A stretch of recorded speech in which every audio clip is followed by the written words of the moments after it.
What is going on, everyone? My name's Boit, and I'm back with some more Age of Mythology. The Titans action spawning in the top of the map in the blue color, playing as Poseidon.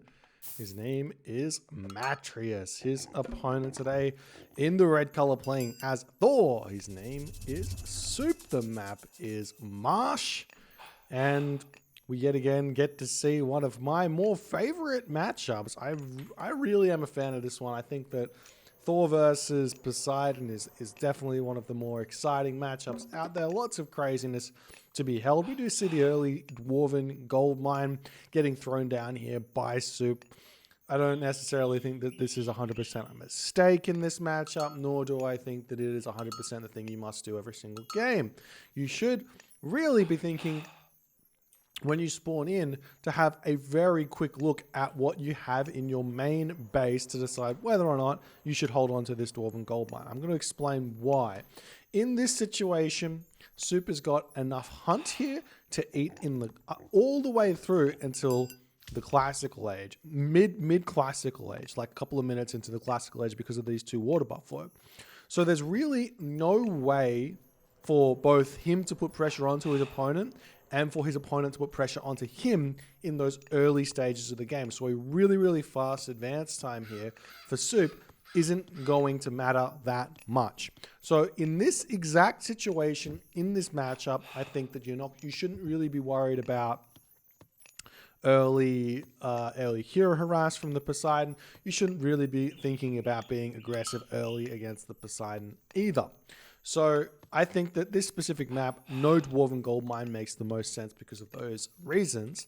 And holding on to your Dwarven gold mine for either a classical age gold mine, such that your villagers do not have to move to a second gold mine, which does in fact save a lot of gold. Like if you think about it, say you have 10 dwarves on gold, and say it takes maybe 20 seconds to walk over to this gold mine, you're losing out on around about 200 gold to make it all the way over to that second gold mine because of all those dwarves. So that's just a little bit of quick math. Whether or not it's 100% correct or not remains to be seen. But point is, you're going to be saving that gold in the middle stages of the game, which really does end up mattering. And also you're going to have that gold being protected that you don't have to defend as well at that stage, so you can be a little bit more aggressive yourself. However, we do see Suppe already moving up onto its water buffalo up here with a second ox cart, leaving his villagers to just kind of do whatever they want, and getting himself another dwarf, getting himself an ox cart. If we move over here and check out what Matreiuss is doing, normally there's not a whole lot to be seen here. You can already kind of see that Matreiuss went for what looks to be a 2-villager wood, 2-villager gold build. Now, whether he went 4-2-2 or went 1-1-1, 4-2-2, it doesn't really matter. At the end of the day, he went 4-2-2, and he's actually jumping a whole bunch of extra villagers onto wood just before he's going to be advancing here. This is going to allow him to get himself his Hoplite and his stables and everything else. He's actually getting himself a Theseus as well here. So he does go for the early Theseus, but the early Theseus is mostly to take these relics. So the Armor of Achilles, a huge relic for both civilizations to grab in this matchup. That negative 5% infantry hack vulnerability ends up becoming a really, really big deal. Also on the map, we also see the Tale of Cerberus. This one's not such a big deal, though it might come in handy in the Mythic Age when you start making those Chimeras, because it is the negative 25% Myth unit special attack recharge time. It's also kind of important for those Frost Giants for the North, so the decent one to pick up. Guys, Book of Knowledge, this relic's a relic that I wish we would have just removed from Voobly in the fan patch, because it's just a negative relic. It doesn't really do anything. 300% bonus damage for infantry against Titans is kind of nothing. And then the Staff of Dionysus. This relic I think is awesome, but a lot of people think that it's bad because it means that their villagers dump less, which means they get less resources or something. The logic doesn't make any sense. Anyways, we do see the Theseus grabbing this one, and Tri-Fin Cloud Rage coming in to pick up that other relic. If Matreiuss wanted to grab both of those relics, he could have grabbed this relic, moved back here, dropped the relic down, come over here, and then move back home. And maybe, just maybe, Suppe wouldn't have found it. But there's Hermes coming through. Suppe, on the other hand, already through Freya here. Double longhouses coming down in his base. He's got himself 5 villagers on wood, 6 villagers on food, 5 villagers on gold. Nothing really surprising here. Finishing up that gold mine there. His dwarf's going to have to move over here. No problems. And he's going to go in with raiding cavalry to start. Makes the most sense here. Lots of resources in the bank.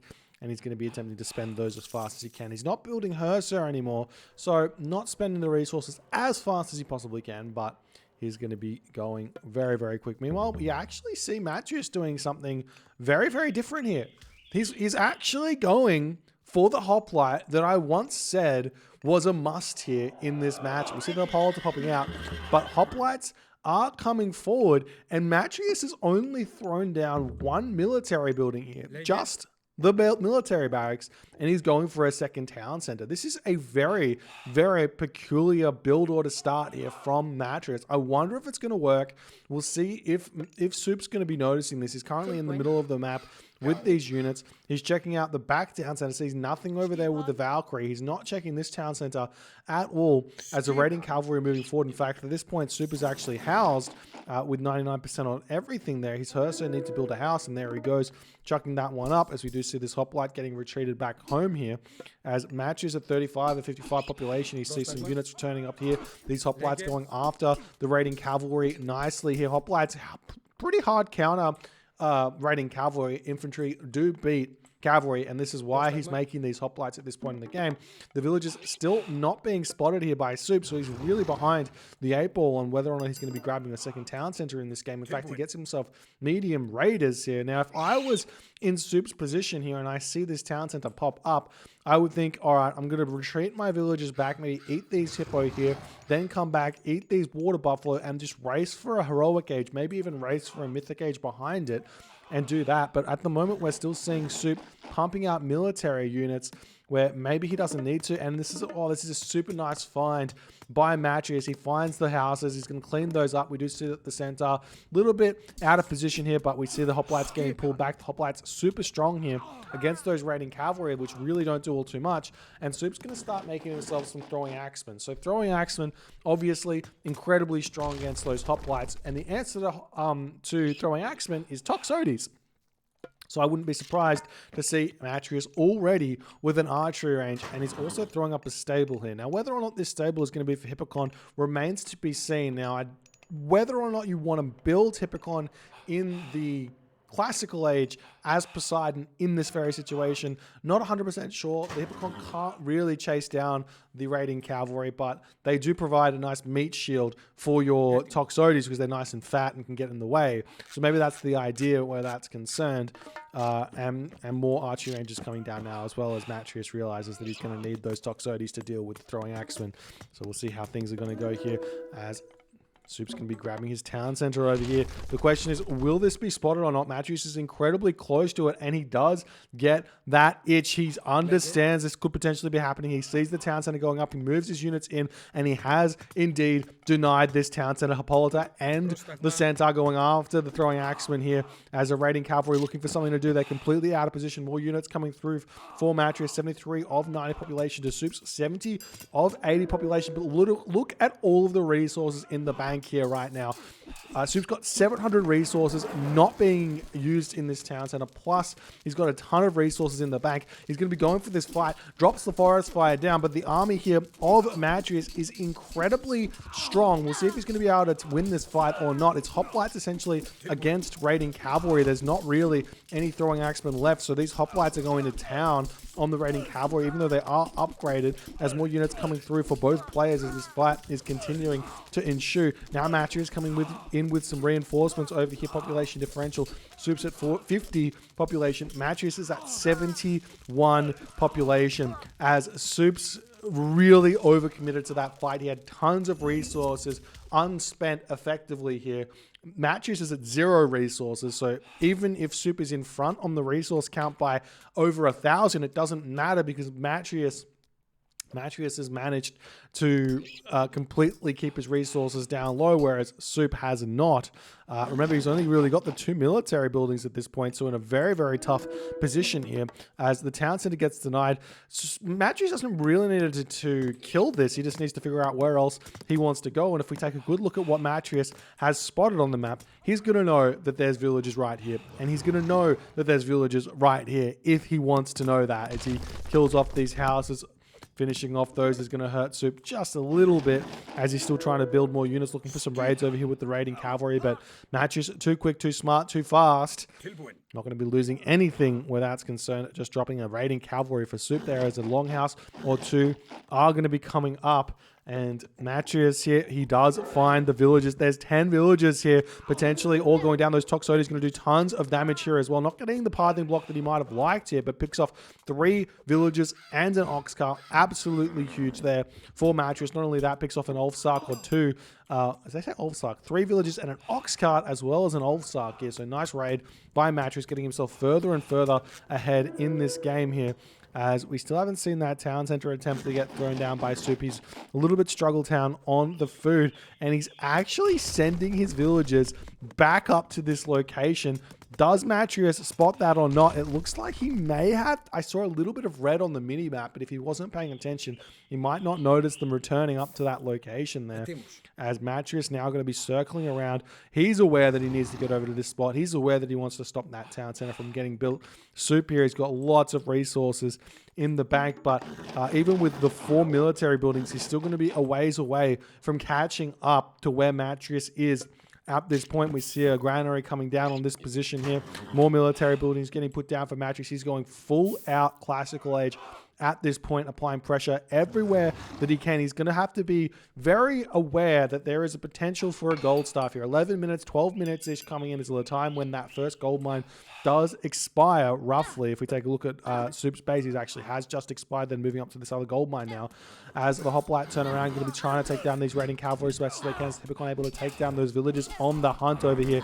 As now Soup says, bit of a desperation fight. Matreiuss 123 population. Soup at 80 population here as the Valkyries coming in. The heroes are getting focused down nicely, but the Hippolyta still alive. Going to be able to take down at least one of those Valkyries, it would seem here, as the army of Matreiuss overwhelms Soup's lackluster army here. I'm not sure what happened here for Soup, but he just did not plan in this game at all to spend his resources as efficiently as Matreiuss has. As Matreiuss, he's able now to start thinking about next age shenanigans, and in that moment, Soup doesn't even want to continue it. He realizes he's way too far behind. 600 food in the bank for Matreiuss. There's going to be a very, very quick heroic age following this.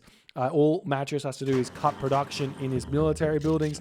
He will get his 500 gold incredibly fast. If we take a look at the villager upgrades, he doesn't have any, but he can start thinking about getting himself pickaxe, which he's already started to research. Lots of villagers on the favor as well, so he's probably thinking about Nemean lions or something to come. The armory is up there as well, so he can potentially just go in for armory upgrades as well, which he already has the armor of Achilles. But no, obviously no copper mail just yet. But the next circle around onto this gold mine is going to be lights out because all the gold are on the basically on the top side of the map here. And that's just a really, really great example of, simply put, perfect macro versus imperfect macro in this game. I do think that the idea of going for this military academy in order to get up a second town center here is a little bit interesting. I think if you want to get this second town center up, it's very simple to just do some sort of a 4:30 advance time with a Theseus and a Hippolyta to block this, but I don't feel like the early military academy really slowed Matreiuss down that much, and it would have made him feel incredibly safe against potential Herser coming in to block this or something like that. He doesn't want to cast Ceasefire to get his town center up, so it makes a lot of sense that he did this, even though in terms of what is hyper efficient would be to get the town center up without having to get the military barracks up and then drop that military barracks afterwards. But I love this game plan by Matreiuss.